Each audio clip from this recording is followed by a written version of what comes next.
Next question number 11. Tool in treatment is the phrase first used by Perlman, Trecker, Grace Marcus और Grace Matthew. तो इसका जो right answer वो है Grace Marcus. Next question, question number 12. The following terms are frequently used to describe the rationale for home visit except. मतलब यहाँ पे चार हमें वर्ड्स दे रखे हैं, टर्म्स दे रखे हैं और हमें बताना है कि कौन सा ऐसा वर्ड है जो कि होम विजिट के लिए हम यूज नहीं करते हैं. एम्पावरमेंट, एनेबलमेंट, इन्हांसमेंट और इंगेजमेंट. ठीक है, तो जो हमारा राइट आंसर है वो इन्हांसमेंट है.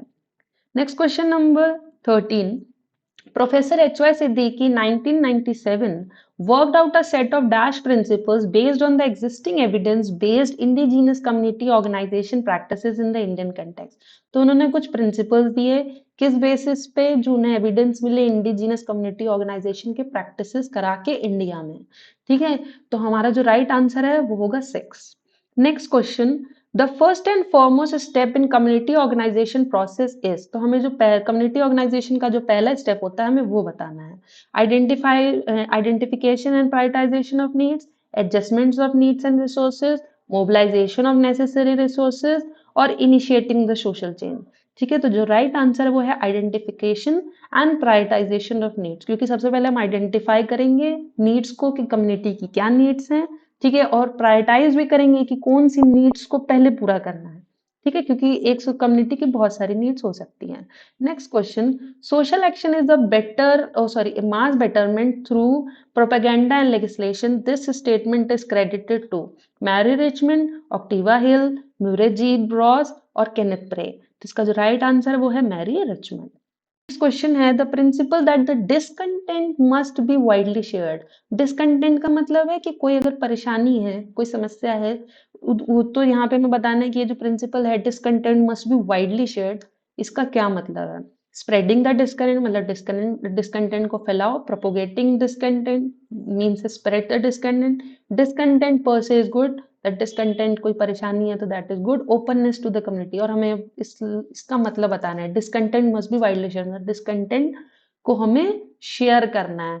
मतलब शेयर करने हैं तो यहाँ पॉजिटिव वे में शेयर करना है कि ओपननेस टू द कम्युनिटी, अपनी प्रॉब्लम को कम्युनिटी में उजागर करना, बताना कि दिस इज द प्रॉब्लम, तो जिससे कि सामने वाले कम्युनिटी के जो लोग हैं, जो मेंबर्स हैं, वो आपकी मदद कर सकें.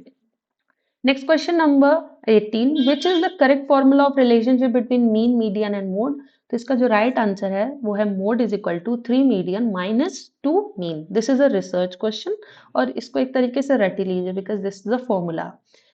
Next question number 19. Triangulation is a method of assessing validity of one's research by. It's a very important concept, triangulation. अभी इन चार ऑप्शन से हमें इसका मतलब पता चलेगा. Collecting three generational data, analyzing the three generational data, using different methods and theoretical analysis of different subject of study. यहाँ ध्यान समझिएगा, different subject of study by one or more researchers, mixing of different methods and theoretical analysis of same subject of study by one or more researchers. इसका मतलब ये, तो इसका right answer 4 है. इसका मतलब ट्रायंगुलेशन का मतलब ये होता है, मान लीजिए हमारा एक सब्जेक्ट है ए, चार लोग इस सब्जेक्ट के बारे में पढ़ रहे हैं. ठीक है, ए एक गांव है, ठीक है, जिसके बारे में ये चार लोग पढ़ रहे हैं.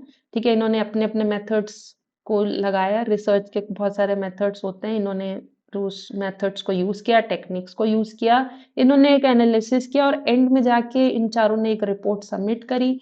हमने उस चीज का एनालिसिस किया, उन सभी रिपोर्ट्स का, और फाइनल फिर एक रिजल्ट निकाला.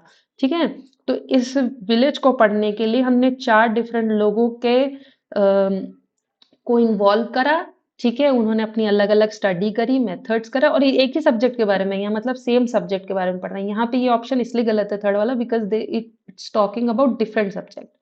ठीक है, it's talking about different subject, इसीलिए ये ऑप्शन गलत हो गया. हमें सेम सब्जेक्ट के बारे में पढ़ना है. Question number 20. Thematic and text analysis are used in path analysis, data analysis, form analysis और content analysis. जो ये text का analysis होता है ये content analysis में होता है. For example, हम मान लीजिए terrorist attacks in India के बारे में पढ़ रहे हैं, और तो हम क्या करते हैं, जो जितने भी पुराने न्यूज़पेपर्स हैं, times of India, Hindustan times, Hindu और ये सब, तो वो एक टेक्स्ट है जिसके बारे में जो भी खबरें उस टाइम पे छपी थी उन सबको पढ़ के एक तरीके से एक रिसर्च में, ये of course it's a research question, ठीक है? तो हम उस पर मान लीजिए टेररिस्ट अटैक्स इन इंडिया पर रिसर्च कर रहे हैं, तो अगर मान लीजिए हम न्यूज़पेपर्स पढ़ते हैं या टीवी से, मतलब जो उस टाइम पे न्यूज़ चैनल्स में मीडिया ने जो भी बातचीत करी, तो उनका एनालिसिस करना, दैट इज़ कंटेंट एनालिसिस।